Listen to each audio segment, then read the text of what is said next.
Welcome back here, guys, to the Sports News Analysis YouTube channel. I've been focusing most of the weekend on getting the videos up for my 7-round mock draft. I'm through 2 rounds of that, so be sure to check that out. But I wanted to get you guys up to speed on some of the rumors that have been circulating this weekend. Remember, tomorrow's the last day that players can be franchised, and we're only a little bit more than a week away from the start of free agency. So there's a lot going on, particularly regarding players that are thought to be candidates to be franchised. And I'm going to focus on 3 of them to start off this video to begin with, and then get to some other free agent rumors. But look, I think all 3 of these guys are in a different situation. I'll start with Brian Orakpo.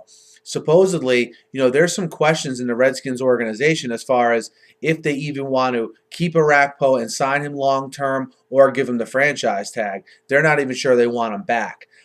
Very confusing to me because they're going to stick with the 3-4 in Washington. Orakpo has experience playing in that 3-4 and is the best 3-4 scheme linebacker available in free agency. So when you already have the guy on your roster, a guy that's a quality player, a top 5 free agent overall, it doesn't really make much sense to me why the Redskins wouldn't want to keep him around. I guess I shouldn't be surprised with the overall way that organization is run. Some suspect moves, keeping Jim Haslett, giving D'Angelo Hall the contract they gave him, just moves that tell me it may be a lot of the same old stuff in Washington, even though they did get a new coach in Jay Gruden. But look, since when is Daniel Snyder, gun shy about spending money in free agency? And maybe he's one of these guys who doesn't like spending it on his own players. But then again, I just made reference to the contract he gave D'Angelo Hall. So, I'm confused by this. I think it's sort of a no-brainer for them to at least franchise Orakpo. But obviously, a long-term deal would be better for the Redskins as far as the salary cap goes, and obviously be more favorable for Orakpo as well. The only thing I can think is the Redskins just got out of being in salary cap hell, and maybe they don't want to ever go back there again. That's the only thing I can even think they're thinking here by not wanting to sign Orakpo. But we'll see how that unfolds. But if he hits the open market, he's going to get a big contract from someone. Moving from Brian Orakpo to a guy in Jairus Byrd, who I think is a completely different situation. Look, he wasn't happy about being franchised last year.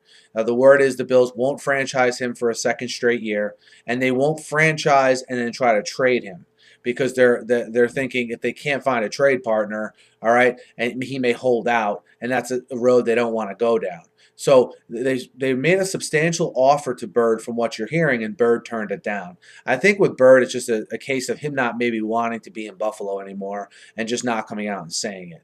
It seems to be all signs are pointing to that. If he did turn down, like let's say an offer that would make him the highest paid safety in the NFL, well, it's pretty clear. Then he just wants to move on from playing in Buffalo. There'll be a lot of suitors for him, to me, including Cleveland, to go play for Mike Pettin, his old coach, and Philadelphia. Look, Howie Roseman's on record as saying he wants to sign a veteran safety. So I think that's something to look out for as well. But Jairus Byrd, another guy, a top 5 free agent that's going to have a considerable market.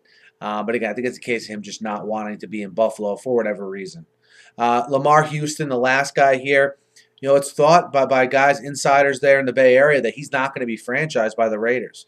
Or they don't think they're going to be able to reach a long-term deal with him either. Again, surprising to me. The Raiders have over $60 million in cap space. Lamarr Houston is one of the top 3 or 4 defensive ends available on the market. A guy who's stout in run defense. Leads me to believe maybe they, for whatever reason, they just don't want him back and are trying to throw up smoke screens to kind of cover themselves. But look, Houston's a guy I thought they would franchise maybe. The first domino to fall to them, I think, is going to be Jared Veldheer, and I think that will steer what they do with Lamarr Houston if they want to bring him back. But I was a little surprised to see them being a little bit dismissive, it seemed, of Houston, a guy I think is a solid guy, and it's going to be hard to replace.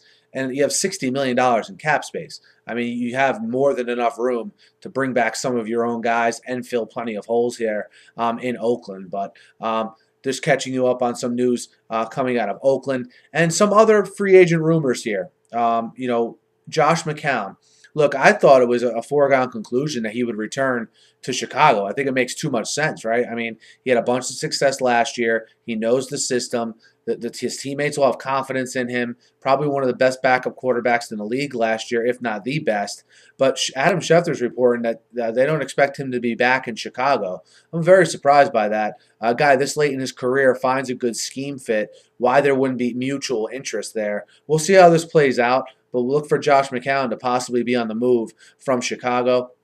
Danny Amendola, his name is coming up in trade talks. I look at this two ways. One, I'm not surprised because Amendola underwhelmed, to say the least, last year with injuries, not being productive when he was on the field. And let's face it, Julian Edelman outplayed him and took his spot. The spot they planned on Amendola filling, the role they had him filling, Edelman stepped in, took advantage of the opportunities when they were given to him, and now it's a guy in free agency who's going to cash in a little bit, and he deserves it. He became an irreplaceable part of that offense. I'm not super high on Edelman, but he's good in that scheme, and he's important to the Patriots the way they're constructed now.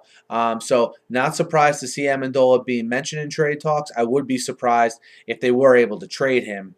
With that contract, he gets paid between $5 and $6 million a year, I believe, and that's not a contract I would take on for a guy that's hurt. But we knew that before he even signed with the Patriots. Another guy the Patriots are linked to is Darrelle Revis, and you have the Patriots and the Broncos as the two most prominent teams linked to the Tampa Bay cornerback. And you have to remember the contract that Revis is on. Yes, it pays him $16 million a year, but it's no guaranteed money. So he's essentially on a year-to-year $16 million contract is essentially what it boils down to with the way it was structured last year when he signed with Tampa.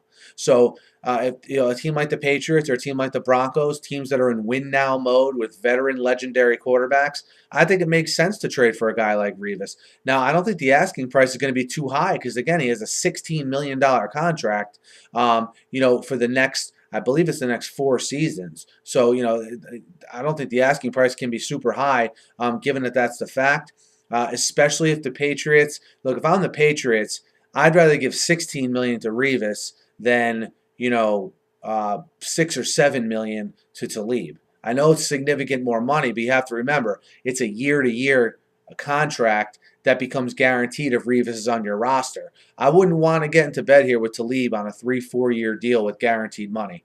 That's just me. But for the Broncos as well, look, Dominique Rodgers-Cromartie is a free agent. You have Chris Harris, a restricted free agent coming off an injury.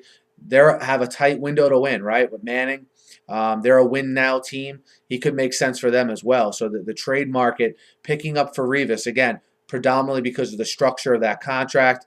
And lastly, Louis Delmas and the Falcons really picking up steam. I think that's a natural fit there. The Falcons need safety help, and they need help on a lot of spots in their defense, but they need safety help. And look for Louis Delmas and the Falcons. There seems to be some mutual interest there as well. Guys, just catching up on some of the rumors from the weekend. Let me know what you guys think. Hit me up in the comments. Hit me up on Twitter as well. I'll be following this up with an NFL draft rumors video as well, so be sure to check that out. Be sure to subscribe if this is your first time here. It's completely free. Thanks again for listening. Have a great night.